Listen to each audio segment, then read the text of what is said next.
ఉస్మానియా విద్యార్థులు నిర్వహించిన కగారు వ్యతిరేక సదస్సులో న్యూ డెమోక్రసీ అధికార ప్రతినిధి మాట్లాడుతూ ఇంతకుముందు చర్చలు ఎన్నోసార్లు జరిగినాయి. ఆ చర్చలు సఫలీకృతమైనయా కాలేదా విషయాలు పక్కకు పెడితే ఛత్తీస్గఢ్లో ఇప్పుడున్న ప్రభుత్వము ఎన్నికలకు ముందు చర్చలకు సుముఖంగా వ్యక్తం చేసిన సందర్భాలు ఉన్నాయి. కానీ గెలిచిన తర్వాత నాగాలాండ్ను మరిపిస్తూ మానవ హననాన్ని ఆదివాసీ హననాన్ని కొనసాగిస్తూ చర్చలు లేవు, ఏమి లేవు, యుద్ధమే ప్రధానం అంటూ మాట్లాడుతున్నది ఈరోజు.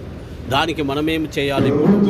ఐక్యంగా ఐక్య సంఘటనలతోటి ఉద్యమాలను ఉధృతం చేసి ప్రజలను కదిలించి ప్రభుత్వం పైన ఒత్తిడి తీసుకురాగలిగితేనే ఈ మానవ హననాన్ని ఆపగలం, చర్చలు సఫలీకృతం అవ్వగలవు అని మాట్లాడారు. ప్రభుత్వానికి మావోయిస్ట్ పార్టీకి గతంలో కూడా చర్చలు జరిగాయి. చర్చల క్రమం అనేటువంటి ప్రకటన చూస్తే గత చరిత్రకు సంబంధించింది కూడా ఆయన పడివారు. 2002, 2004, 2010 నుంచి కూడా మేము చర్చలకు సిద్ధంగా ఉన్నాం అని ప్రభుత్వంతో చెబుతున్నాం. ఇప్పుడు కూడా చర్చలకు సంసిద్ధంగా ఉన్నామని చెబుతున్నాం. కానీ మీరు కోరుకుంటున్నట్టు ఆయుధాలను వదలాలి అనేటువంటి విషయం కొరకు 6 మాసాలు ఒక సమయం ఇచ్చే పద్ధతిలో చర్చలకు సమయం ఇచ్చి ఒక ఎన్వైరన్మెంట్ ని క్రియేట్ చేసి మీరు చర్చలు జరిపేదంటే ఈ దేశానికి సంబంధించిన అన్ని విషయాలను సామాజిక ఆర్థిక రాజకీయ అంశాలన్నింటినీ కూడా సమగ్రంగా చర్చించడానికి సిద్ధంగా ఉన్నాం. నక్సల్బరీ కేంద్రంగా 55 సంవత్సరాలుగా ఈ సాగుతున్నటువంటి రాజకీయ సంఘర్షణ అనేటువంటిది, ఈ సంఘర్షణ మౌలికంగానే మేము చర్చించడానికి సిద్ధంగా ఉన్నాం అని ప్రకటించినప్పుడు కేంద్ర ప్రభుత్వం సానుకూలంగా స్పందించాలి. కానీ కేంద్ర ప్రభుత్వం చేస్తున్నదేంటి? మార్చిలో ప్రకటన వచ్చి, ఏప్రిల్లో మన ప్రకటన వచ్చి, తర్వాత మే 10 వరకు నేను ఇస్తున్న ప్రకటన వరకు చూస్తే లక్ష్మణ్ గారు చెప్పారు, ఒక 500 మందిని పొట్టలు పెట్టుకున్నటువంటి చరిత్రను సంపాదించింది కేంద్ర ప్రభుత్వం. ఎవరు 400 పైగా ఆదివాసీ బిడ్డలను పొట్టలు పెట్టుకున్నటువంటి చరిత్ర ఉంది. చర్చల క్రమం ప్రారంభించిన, చర్చలు సిద్ధమో అన్న తర్వాత ఇంతమందిని పొట్టలు పెట్టుకునేటువంటి వైఖరి అనేటువంటి కేంద్ర ప్రభుత్వం చర్చలకు సిద్ధం లేదు. ఇవాళ ముందుగా ఛత్తీస్గఢ్ ప్రభుత్వం విజయ్ శర్మ చర్చలకు అనుకూలంగా మాట్లాడి తర్వాత వెనక్కిపోయాడు.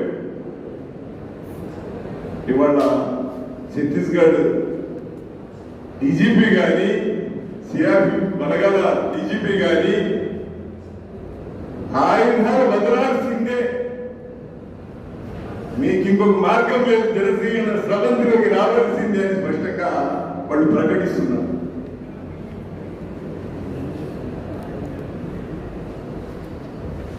అమిత్ షా కానీ, ప్రధానమంత్రి మోడీ కానీ వాళ్ళు కూడా ఇది స్పష్టమైన వైఖరితో వస్తున్నారు. అంటే చర్చలకు సిద్ధం లేవు అనేటువంటిది ఒక సిగ్నల్ ఇచ్చారు.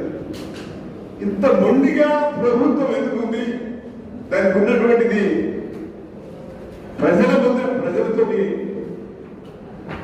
ఇలా మధ్య భారతంలో ఉన్నటువంటి వాడు పౌరులా కాదా, ఈ దేశ ప్రజలా కాదా, ఈ దేశంలో ఉన్నటువంటి ప్రజలకు హక్కులు ఉన్నాయా లేదా అనేటువంటిది మౌలికమైనటువంటి ప్రశ్నలు ఇలా ముందుకొస్తున్న పరిస్థితి ఉన్నది. కాసిం గారు చెప్పినట్టు తిరోగమన భావాలు ఎట్లా ఉన్నాయి అనేటువంటిది ఉన్నది. ఈ అన్నిటినీ మనం పరిశీలిస్తే పెద్దలందరూ చెప్పారు, ఈ రాజకీయంగా ఈ చర్చను మనం కోరుతున్నాం. ఒక 2 మాసాల నుంచి 2-3 మాసాల నుంచి ఈ చర్చల క్రమం, దీనికి సంబంధించిన ఉద్యమాలు కూడా ఇవాళ ముందుకు వస్తున్నాయి ప్రజల నుంచి. మేముగా కూడా ఈ చర్చలు జరపాలనేటువంటి డిమాండ్ చేస్తూ ఇందిరా పార్కులో ధర్నా పెట్టాం. అనేక మంది మేధావులంతా పాల్గొన్నారు. ఇవాళ పంజాబ్ లో మా పార్టీ దీన్ని లీడ్ చేస్తున్నది. ఇలా బెంగాల్లో శాంతి చర్చల నినాదం జోరనుకుంటున్నది, ప్రజల్లోకి అది వెళ్తున్నది. బీహార్లో కూడా చేస్తున్నాం. మా వివిధ రాష్ట్రాల్లో మా కృషి అనేటువంటిది చర్చలు జరపాలి. ప్రభుత్వం రాజకీయంగా దీన్ని గుర్తించాలి, చర్చలు జరపాలి, మార్క్స్ పార్టీతో చర్చలు జరపాలి. ఈ ఆదివాసీల మానవ హానం అనేటువంటి దాన్ని ఎట్లా నిలుపుదల చేయాలి అనేటువంటి డిమాండ్తోనే ఇలా దేశవ్యాప్తంగా ఒక రాజకీయ చర్చ జరుగుతున్నది.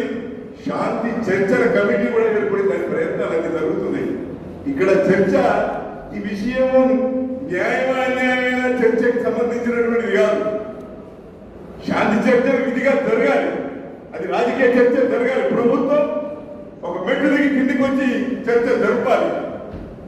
దానికి కావలసినటువంటి ఒక రాజకీయ ఉద్యమం అనేటువంటిది మనం చేపట్టాల్సినటువంటి అవసరం ఉన్నది. ఇక్కడ మేధావులు ఇది విషయం తప్ప గొప్ప న్యాయమైన ఈ చర్చ కాదు, ప్రభుత్వం విధిగా చర్చ జరపాలి అని రాజకీయ ఉద్యమం అనేటువంటిది. ఎందుకంటే వాళ్ళు వణికేస్తున్నారు.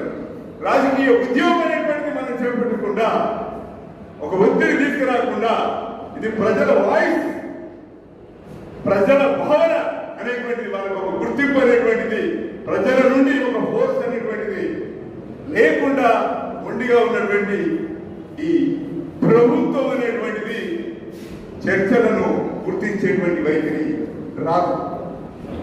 ఎందుకంటే అభయ కోరుతున్నట్టు, కేంద్ర కమిటీ మావోయిస్ట్ పార్టీ కోరుతున్నట్టు 6 మాసాల ఎన్వైరన్మెంట్ సృష్టించాలి అని అంటే మరి ఎట్లా సాధ్యమవుతుంది?